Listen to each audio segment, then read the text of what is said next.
এই রমাদান মাসে আপনি দেখবেন আমাদের দেশের কিছু চাটুকার ভয়ঙ্কর ব্যবসায়ী যারা মানুষের হক বুঝে না, সৌদি বলেন, দুবাই বলেন, ওমান বলেন, কাতার বলেন, ওরা রমাদান আসলে চেষ্টা করে দ্রব্য মূল্যের দাম কমিয়ে দিতে, যাতে করে মানুষ ভালোভাবে রোজা রাখতে পারে।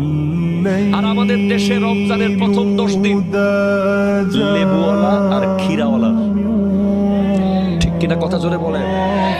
দ্বিতীয় 10 দিন কাপড়ওয়ালার, তৃতীয় 10 দিন গাড়িওয়ালার। সারা বছর চেয়ে থাকে যে আরো বছর হামাইন, এক মাস হামাইবে। এই মেন্টালিটি পাল্টাতে হবে, এটাকে চেঞ্জ করতে হবে। তেলওয়ালা তেলের দাম বাড়িয়ে দেবে, চোনাওয়ালা চোনার দাম বাড়িয়ে দেবে, চিনিওয়ালা চিনির দাম বাড়িয়ে দেবে। তাহলে এখানে ভ্রাতৃত্ব কই, মানবতা কই, ইসলাম কই, মনুষ্যত্ব কই, নবীর আদর্শ কই?